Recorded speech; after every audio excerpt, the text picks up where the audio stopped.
Let's thank our worship team again for leading us this morning. Real appreciative. Thank you, one and all. Well, we're kind of settled into week 5 at Cannon Beach, and you have that I'm on vacation look going. I like it.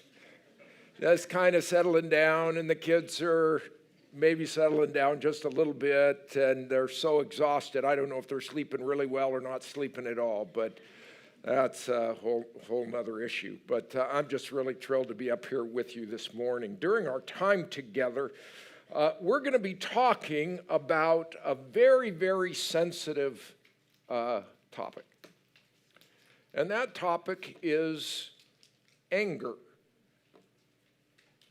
Anger is a very, very complicated emotion. And it's typically coming from the experiencing of some kind of injustice.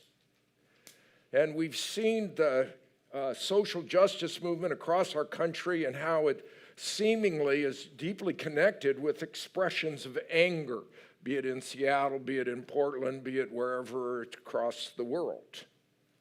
And I think it's something that we can all relate to when we just stop long enough to think about it. Because we all experience some kind of injustice in our lives. It's the norm for humanity. You're at a job. You're highly qualified for the promotion, but you get passed over because you're a woman. Something like that happens, or more commonly, a person of color. But it doesn't just revolve around an ethnic thing. Sometimes the boss's kid needs a job and you're highly qualified, you just get passed over. And where's the fairness of that? Or it happens in our homes, where you're trying to do your best to follow the biblical directive, husband, wife, but the partner in the relationship is critical, demeaning, and just goes out of her or his way to criticize you. Injustice. Students get passed over because they just don't fit a certain category. You know, it's just part of the reality. And when you and we experience injustices, the most common reaction is anger.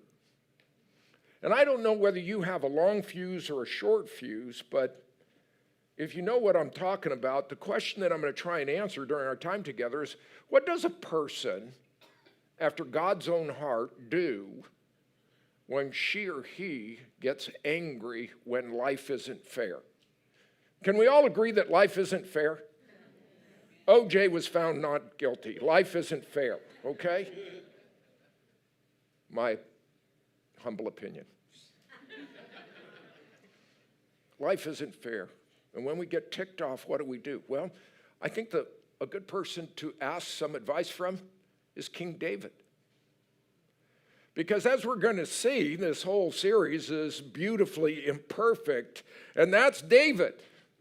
He's the man after God's own heart. He really wants to do what God wants him to do, but he makes a mess of it sometimes, and he lies through his teeth. And last night, as we talked about all of his experiences in that cave and what he learned and drooling and all of that, he got away from the Lord. Man, it was a total mess in his life. Well, what we're going to see during our time together is he's going to lose control of his emotions. And he's going to get really, really ticked off. And if it were not for the wisdom of a very, very godly and a very, very transparent and honest woman, he would have been guilty of murder himself. So we're going to take a look during our time together at 1 Samuel chapter 25. And I've simply entitled this, Help, Lord, I'm Angry. What do? Here's the context. At this point in time in David's life, Saul is still king. As we saw last time, David's on the run. This is a 10-year exile from Jerusalem. This is no short-term deal. His band of 400 that we mentioned last night has grown to 600 guerrilla fighters. And they're down south of the Dead Sea area. It's out in the desert. It's really, really remote area. They make their living by protecting small villages from marauding bands of pillagers from the Philistines, the Amalekites. David and these 600 are protecting all of these small little villages. And it was the custom of the day that if people protected you from harm, your flocks, livestock, your servants, your family, if they protected you, you tipped them. You gave them some money when you had it to say thank you. And that's the context for all of this. It's not a protection racket. The people were really, really grateful for the watchful eye of David and these 600 guerrilla fighters. David is doing what Saul should have been doing, and that was protecting the people. But he doesn't, so David steps in, and this is how they're making their living. Well, with that understanding, 1 Samuel chapter 25, here are the main characters familiar to many of us. Now there was a man in Maon whose business was in Carmel. And the man was very rich, and he had 3,000 sheep, 1,000 goats, verse 3. Now the man's name was Nabal, and his wife's name was Abigail. Are you familiar? The emphasis of the text is that Nabal was rich. The Hebrew word literally translates as heavy. So Nabal is loaded, we would say in today's language, with sheep and goats. At this time, his cash flow is flush. Because we're told, verse 3, and it came about while he was shearing his sheep in Carmel. So sheep shearing, big event. Shear all the animals, sell the wool, cash comes in, he's flush. That's the context of all of that. But sadly, Nabal, he doesn't recognize God's role in his blessings. Sees no part of it. And his name literally means fool. Now, I have no idea why a parent would name a kid fool, but that's a whole nother story. And when you hear fool, don't think simple-minded. A fool acts as if there is no God. And that's why Nabal's character, mentioned verse 3, the man was harsh. He was hard. He was cruel. He was stubborn. Verse 3, and evil in his dealings. So we're talking about a dishonest businessman here. He is cutthroat when it comes to dealing with people. Quite a guy. In contrast is this wife, Abigail. Verse 3, she is mentioned intelligent and beautiful in appearance. She literally has good understanding and is beautiful in form. So we're talking about a woman who is lovely without and lovely within. Now, how in the world does an intelligent, lovely woman end up with a fool for a husband? If she's so smart, why this guy? Well, we're not told. But if it followed the custom of the day, guess who got to pick Abigail's husband? Yeah, her folks. And it's interestingly and ironic, the name Abigail literally translates, my father is joy. And so Dad picked a partner for his daughter. And which direction did he go? Character or resources? He went towards resources. So he picks the rich fool for his little girl. We could talk a lot about that. So these are the characters that are introduced to us right off the bat. We've got Nabal the fool, Abigail the brilliant, beautiful woman, wife. Last piece of information, verse 4. David heard in the wilderness that Nabal was shearing his sheep. So word comes to David, Nabal is flush with cash. This is a good time to collect a little pay. So, verse 5, David sent 10 young men, and David said to the young men, go up to Carmel, visit Nabal, greet him in my name, and thus you shall say, have a long life, good health to you, peace be to you, peace be to your house, peace be to all that you have, shalom, shalom, shalom, wholeness, health. We wish the best for you. Nice greeting. Verse 7. Now, I've heard that you have shearers. Now your shepherds have been with us, and we've not insulted or mistreated them, nor have they missed anything all the days that they were in Carmel. Ask your young men, they'll tell you. Therefore, let my young men find favor in your eyes, for we have come on a very festive day. Please give whatever you find at hand to your servants and to your son David. And when David's young men came, they spoke to Nabal according to all these words in David's name, and then they waited. You get a picture of a hotel person, carries your bags up, and then stands at the door. Okay, that's what's going on here. They're not demanding payment. They're just saying, hey, we've helped you a lot. Is there anything that you might give us? Now the injustice, verse 10. Nabal answered David's servant and said, who's David? Now, Nabal wasn't born under a rock. Everybody in Israel knew David. Everybody. Who's David? And who is the son of Jesse? There are many servants today who are each breaking away from his master. So he just plays dumb. I've never heard of this guy. Thus his justification, verse 11. Shall I then take my bread and my water and my meat that I have slaughtered for my shears and give it to men whose origin I don't know? So we're talking Ebenezer Scrooge here. He's rich, he's safe, he's secure, he has people who have helped him, and his eyes are only focused on himself. It's just another example. Foolish people are selfish, and selfish people are foolish. Lots that we could talk about that. So the 10 guys, they leave empty-handed, and they come back and they tell David. And David goes off. Okay, are you ready?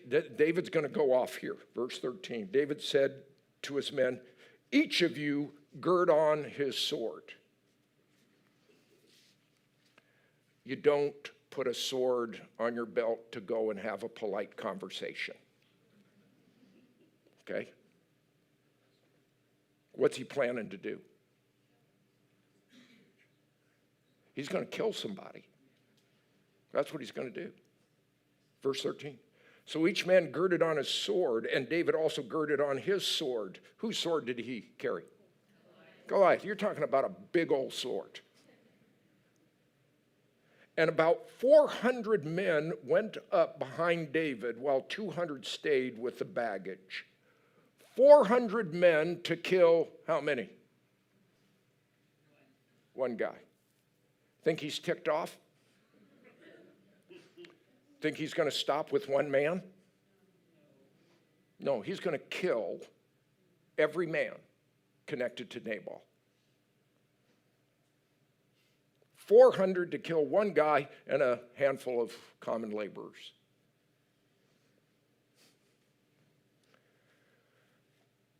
You talk about angry, talk about revenge, talk about injustice. That's all wrapped up here. And what does this have to do with us at Canna Beach Week 5?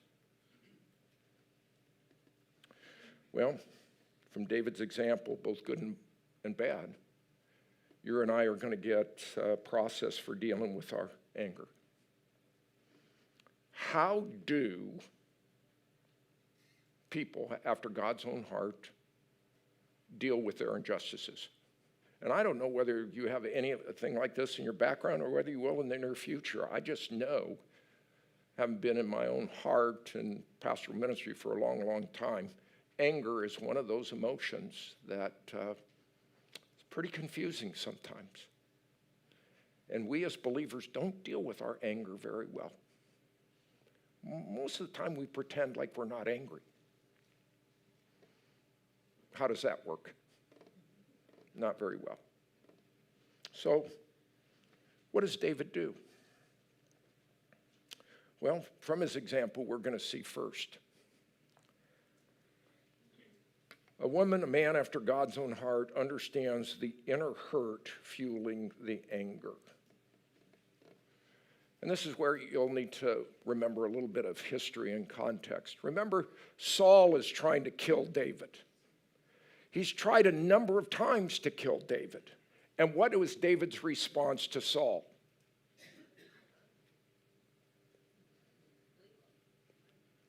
He was patient. He was understanding. Did David try to kill Saul? No. Did David seek revenge against Saul? No. He didn't. He went beyond graciousness towards Saul. Remember the story? Saul goes to relieve himself in the cave. David sneaks up behind him, golden opportunity while he's doing his business to stab him. All of his guys are saying, cut his throat now, be done with him. And what was David's response? I'm not touching the Lord's anointed. I'm not doing it. And so you get this patient response towards Saul. Nabal, on the other hand, he says, I'm not paying you. And what does David do? He gets that sword out and he's ready to kill. What is going on in David?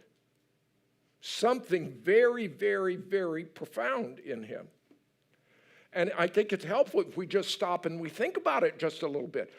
Is David angry because he's hungry? You've heard of being hangry?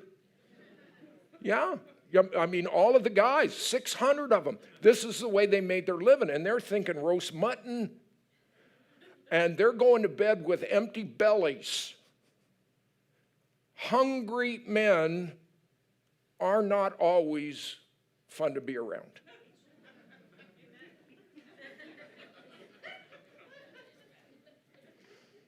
And so he goes off. Could it be, what was Nabal's response to the 10 guys when they said, hey, pay us? What did he say? Who's David? Could it be that David felt a little disrespected? Who's David?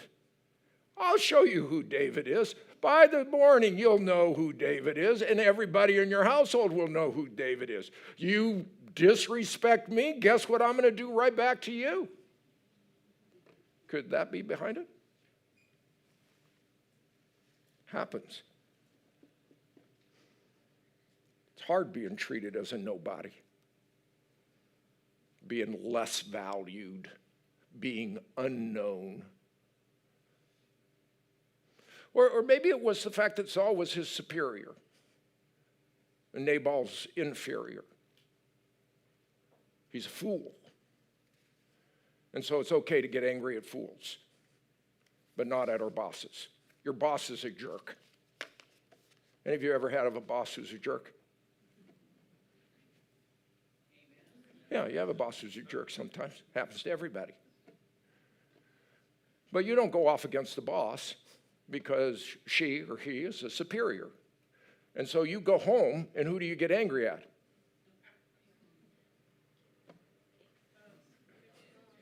Your spouse, your kids, the proverbial dog, because they're inferior. I don't know.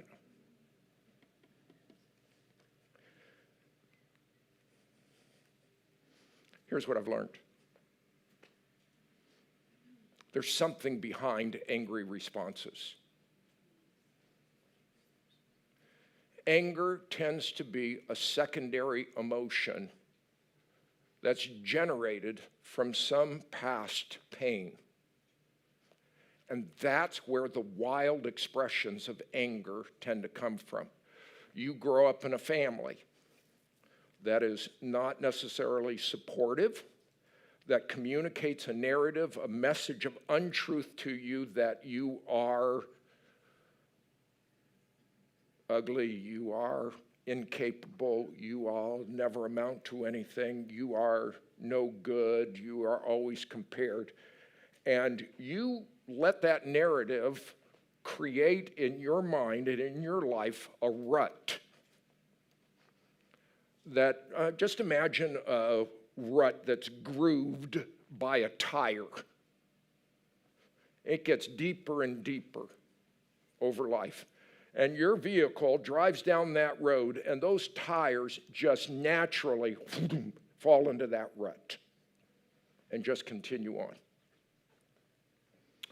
Well, that message, that narrative, that untruth we get into our head, a spouse comes home and treats us with disrespect, and all of a sudden, that pain from that rut falls in, and what your spouse says to you is not necessarily just triggered by those words, but by all of those past experiences that go back. And this is why in so many marriages, old wounds tend to fester and become ruts, and every little comment seems to turn into a major battle. What'd I do? What'd I do? It's just that car wheel falling into that rut. What was David's experience in his family? Was he well treated? Was he well respected? What was he? He was the runt. He was the punk. He didn't even get invited to the party. They stuck him out with the sheep. When Samuel comes, oh, no, you don't want him. And you remember when he fought Goliath? He takes the food out to his brothers. Remember what his brother said to him? What are you doing here? You're always trying to get in the action. Nobody liked him. And so what happens? Nabal says, who's this punk David? And what does David's wheels do? They fall into the rut. Holy cow. This is why children of alcoholics tend to marry alcoholics.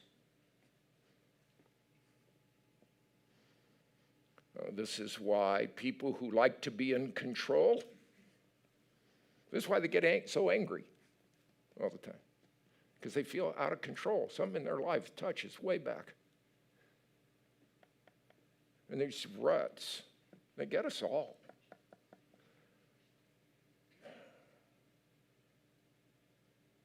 It's getting David. I don't know.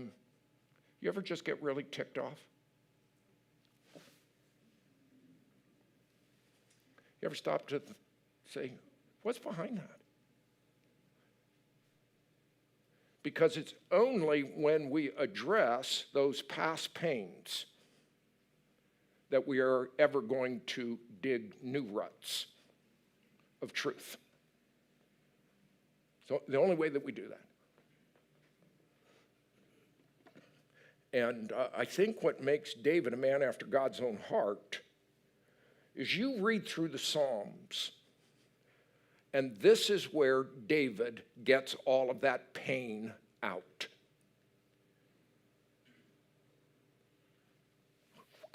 What are you doing? And we just tend not to go there. I would encourage you, read the Psalms with this understanding of David pouring out his heart, his complaints, his joys. He goes before the one whose name is Wonderful Counselor. He goes and he just gets it all out of him. But he's beautifully imperfect. And boy, this anger, that tire has fallen into that rut, and I don't know if you can relate at all. And maybe there's some stuff that you need to stop and just think about. And that's why we're here at Cannon Beach Week 5, give you the opportunity to just, Lord, what's going on? What's really in my heart? You don't have to be stuck in that rut forever. There's hope. And that's what David's going to learn here. The wonderful truth that God's grace is bigger than our ruts. And he's ready to reveal those core issues, but the only way that we're going to ever do that is we get into this injustice and we have to remember God's sovereignty over the unfairness. That God is somehow at work here. And the person who's going to deliver this message to David is this beautiful and intelligent woman by the name of Abigail, verse 14. She's told about the events of David's men coming and her husband saying no to them, verse 14. One of the young men told Abigail, Nabal's wife, saying, "Behold, David sent messengers from the wilderness to greet our master, and he scorned or hurled insults at them. Yet the men were very good to us, and we were not insulted, nor did we miss anything as long as we went about with them while we were in the fields. They were a wall to us, both by night and by day, all the time we were with them tending the sheep. Now, therefore, know and consider what you should do, for evil, for disaster is plotted against our master and against all his household. And he is such a worthless, wicked man, no one can speak to him." Abigail, we're in serious trouble here. And it's all on your shoulders. If you don't do something now, we're going to be dead in the morning. Now, Abigail could have thought, wow, this is my opportunity. I'm going to be rid of a foolish husband. But she doesn't. She protects him from himself. Verse 18. Abigail hurried and took 200 loaves of bread, 2 jugs of wine, 5 sheep already prepared, 5 measures of roasted grain, 100 clusters of raisins, 200 cakes of figs, loaded them on donkeys. And she said to her young man, "Go on before me. Behold, I'm coming after you." But she did not tell her husband Nabal. Right or wrong?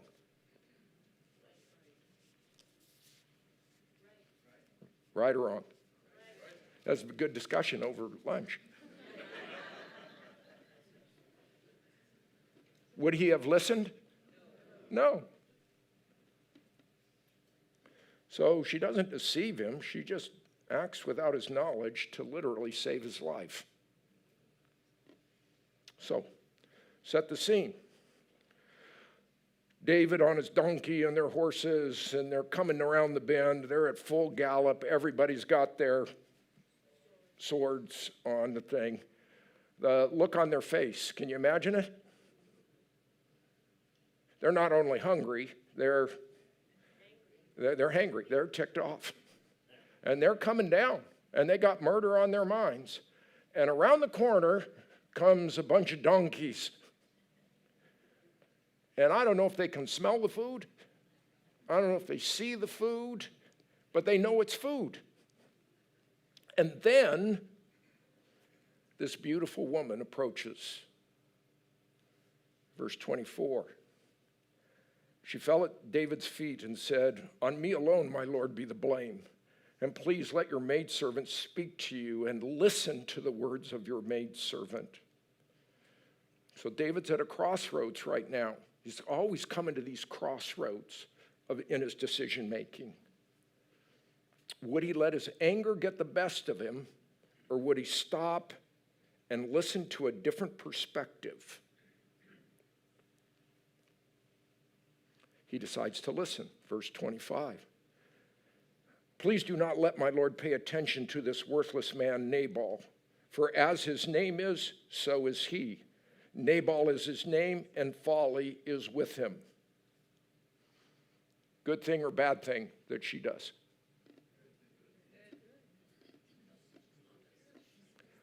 She's just telling the truth, isn't she?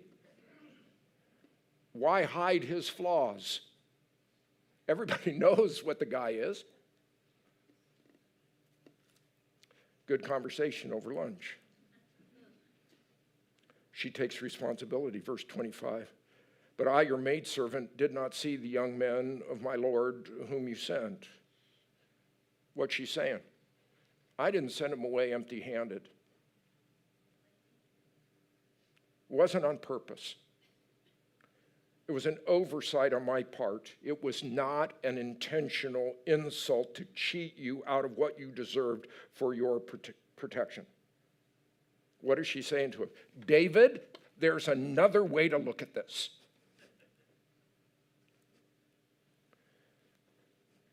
And then she explains why David's violent anger is inappropriate. And she reminds him, God's at work in the difficulty. Verse 26, now therefore, my Lord, as the Lord lives, and as your soul lives, since the Lord has restrained you from shedding blood and from avenging yourself by your own hand, now let your enemies and those who seek evil against my Lord be as Nabal. So she sees all of the events of that day, hearing about Nabal's foolishness, disrespect, the sending of the food, meeting him on the road. It's all evidence, she says, of God's control in keeping you, David, from doing something really stupid.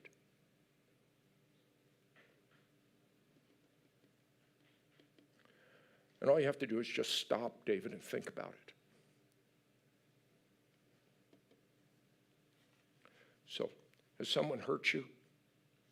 And everything within you says, get even, that they deserve it. And rightly, many people do.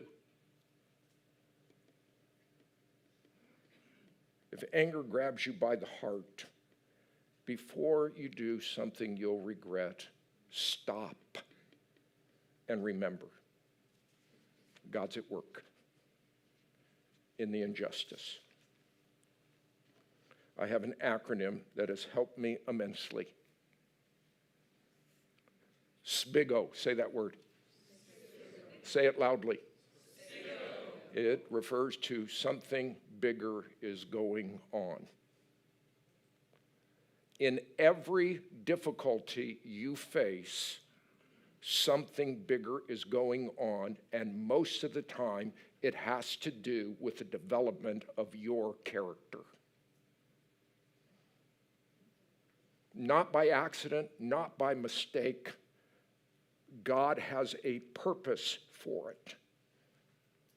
Your sin, someone sinning against you, unexplained difficulties we had nothing to do with, something bigger is going on. So don't pour gas on the fire by getting out of control with your anger.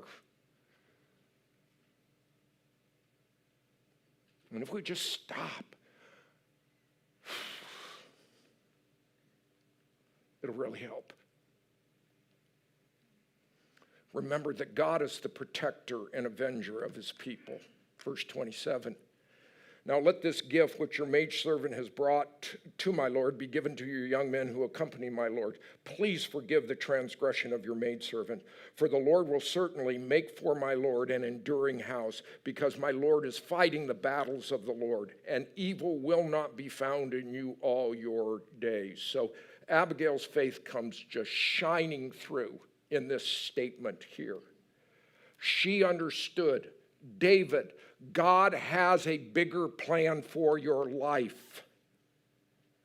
You're going to be the next king of Israel. And because of that, I know God's going to watch over you. He's going to create for you an enduring house, a lasting dynasty. So don't take matters into your own hands, because God will avenge you for this wrongdoing. Verse 29. Should anyone rise up to pursue you or to seek your life, then the life of my Lord shall be bound in the bundle of the living with the Lord your God. In ancient times, when you traveled, you took your valuables and you put them into a little pouch, bundled them together, and put them near your heart. That way you could protect them. Abigail says, David, you are in God's bundle next to his heart. And so are you, and you, and you, and you, and you, and you, and you. We're all in that bundle.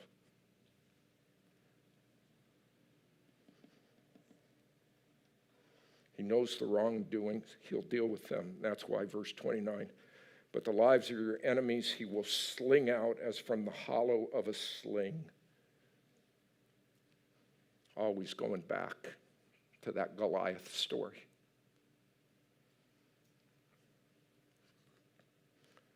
And we're not told, but we don't know. Did David think back? The Lord does not deliver by, what's the word? Sword. What's he got strapped on his hip? For the battle is whose?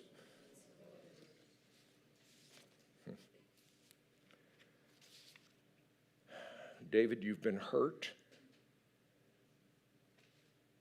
but we have proved God, or.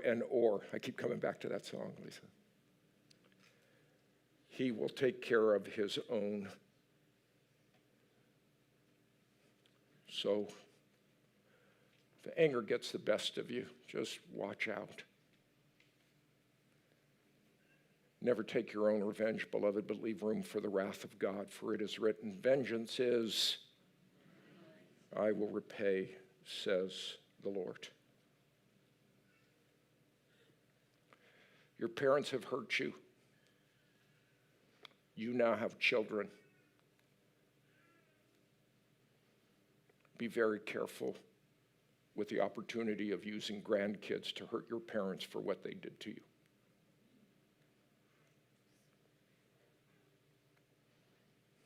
Your children have hurt you. And you're writing up your living trust.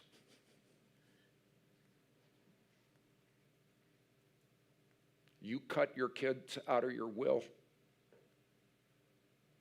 I can't tell you the damage it will do to your children.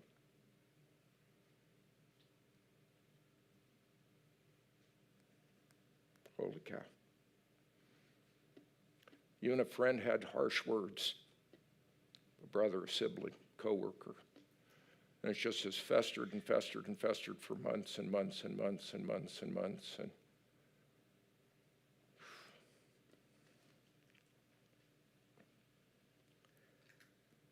trying to punish people with your silence.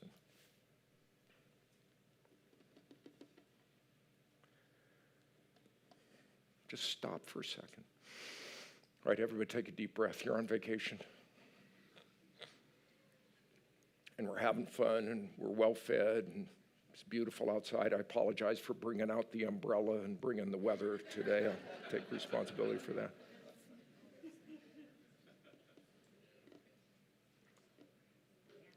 But I think there may be some things that we have to take a look at. Some of those ruts are coming back to bite us. And we're in this because we're beautifully imperfect, and we need to remember the sovereignty and remember God's the avenger, and remember that God's got a future plan for you. Verse 30. And when the Lord does for my Lord according to all the good that he has spoken concerning you and appoints you ruler over Israel, this will not cause grief or a troubled heart to my Lord, both by having shed blood without cause and by my Lord having avenged himself. What she's saying, David, your life is bigger than this moment of disrespect. You've been wronged. You're hurt, but your life is bigger than this hurt, and murder is not the answer.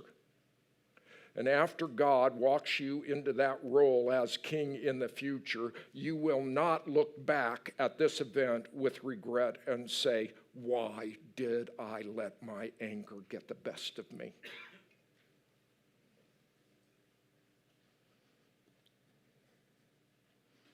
You have a future ahead of you.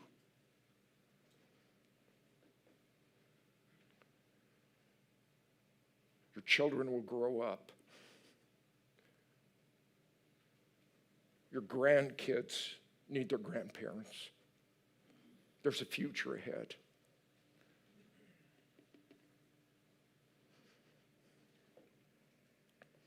And so when that teenager just ticks you off, any of you have teenagers?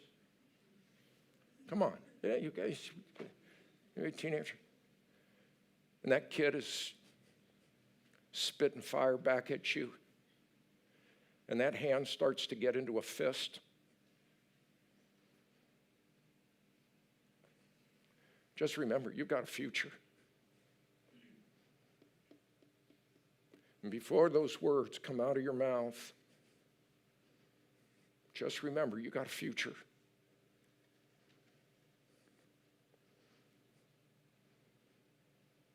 Before the affair, before the adultery, just remember, you have a future.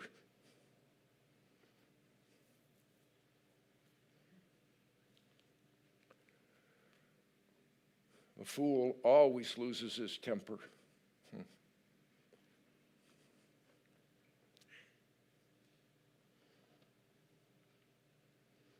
Wise woman, wise man, boy, girl, grandma, and grandpa.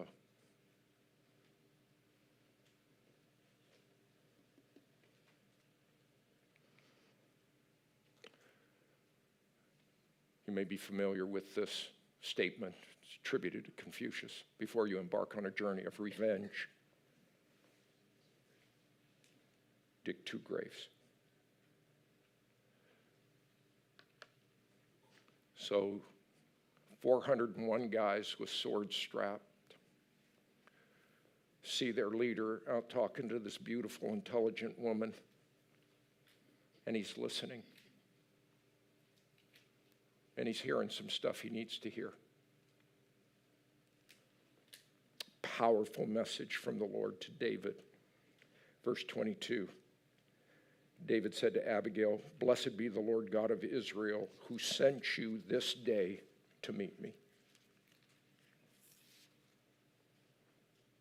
So here's the man after God's own heart. He's been treated unfairly, but he's listening.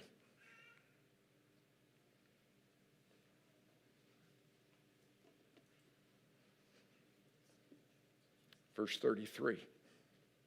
Blessed be your discernment. Blessed be you who have kept me this day from bloodshed and from avenging myself by my own hands.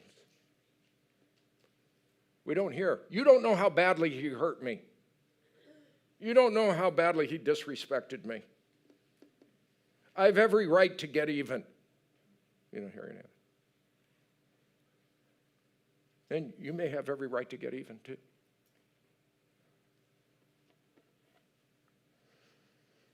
But he doesn't. And so if there's some pain, there's some hurt, you have to understand what's behind it. Remember God's control. And then this is the hardest thing. I'm not very good at this. Wait for God's intervention to occur. And that's what David decides to do. Verse 35. So David received from her hand what she brought him and said to her, "Go up to your house in peace. See, I have listened to you and granted your request." So he leaves the sword in its sheath. Retaliation in the hands of the Lord. Abigail goes home. You might be familiar with the ending of the story. She doesn't tell Nabal that night of what transpired that day because he's drunk. He's 3 sheets to the wind. He's not going to hear anything anyway. Next morning, verse 37, When the wine had gone out of Nabal, his wife told him these things, and his heart died within him so that he became as a stone. The guy literally has a stroke. Verse 38, about 10 days later, the Lord struck Nabal and he died. Now, God doesn't always act that quickly, okay? With injustice, all right? And I'll tell you again, not every death is from the hand of the Lord, and not every death or illness or sickness has to do with sin and all that other. This is a very, very unique situation. And in God's timetable, he just reaches in and he handles it. And word comes to David, verse 39. When David heard that Nabal was dead, he said, "Blessed be the Lord who has pleaded the cause of my reproach." Probably what's behind it, the disrespect. Has pleaded the cause of my reproach from the hand of Nabal and has kept back his servant from evil. The Lord has also returned the evil doing of Nabal on his own hand.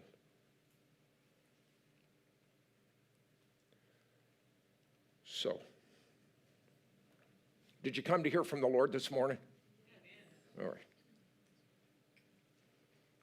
Let God handle it.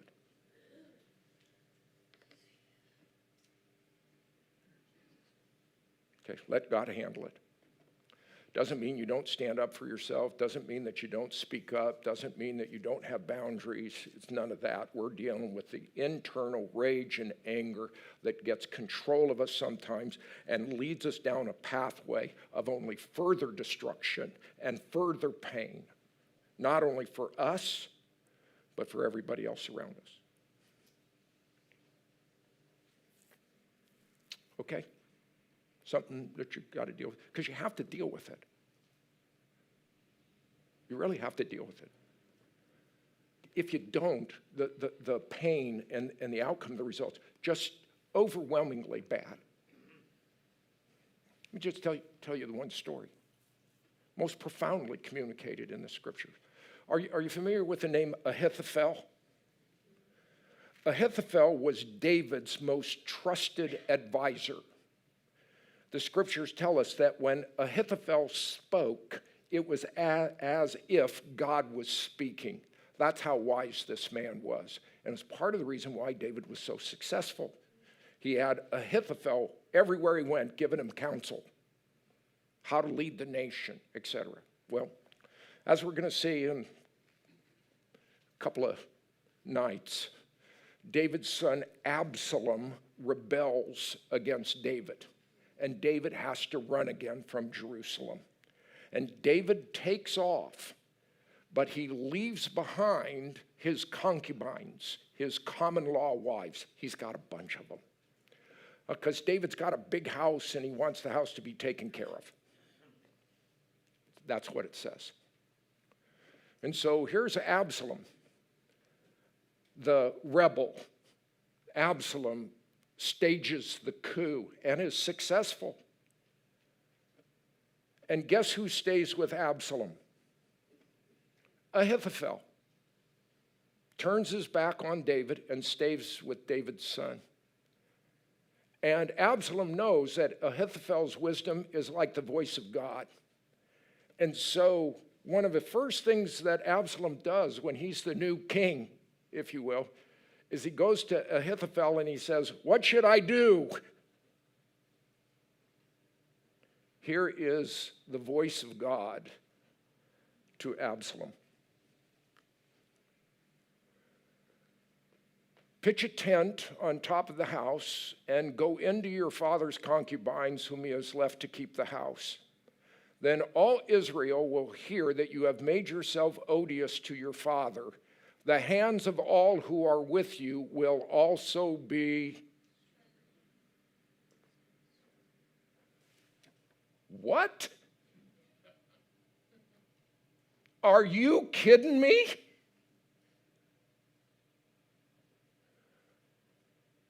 Where did that advice come from? Here's the key.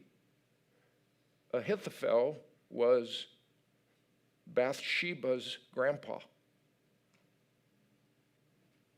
And what did David do to Bathsheba? Impregnated her, murdered her husband, took her as his wife. God in judgment took his great-grandson, death. And that hurt, that injustice, that wickedness, that evil festered inside of Ahithophel. And it said to him, David, when I get the opportunity, I'm going to stab you in the back, and I'm going to twist the knife to make you hurt like I hurt. So, Absalom, go up and have at your dad's concubines. Everybody will love it. You see where that hurt and that anger goes? And that's why you and I, we have to deal with it. We can't just pretend like, oh, that won't influence me.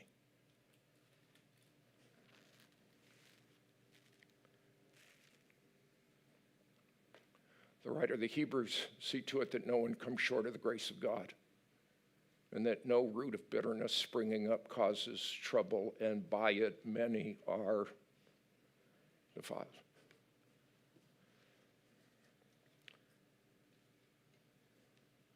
So it hurts not only you, but everybody around you. Because angry bitterness and that pain just poisons every relationship around us. So what do? That's why we're here, Cannon Beach, week 5.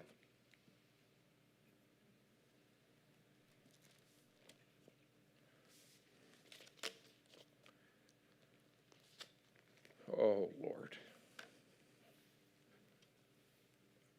Man, I just need your help. Everything. Help me, Lord. I'm angry, ticked off. I'm hurt. Help me.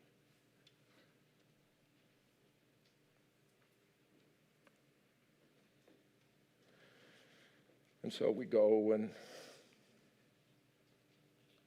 we wait upon the Lord. Show me, work in my family, work in this situation and circumstance. And this is a great time to rest. I'm all in favor of it. Take lots of naps, go and enjoy the women's thing and laser tag tonight and have fun. It's a big part of being here. But please, take a few minutes to just sit and be quiet with the Lord. What's going on here? Okay? What's going on here? All right, I used a lot of words again. Big surprise. All right, bow your heads with me, will you? Everybody take a deep breath.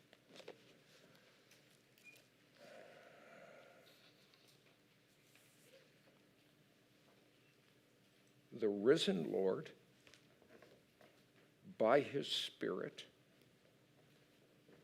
is alive and well and here, Cannon Beach, week 5.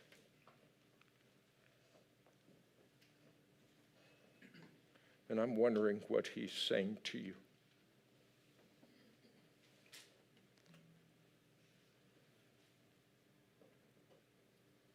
Will you listen?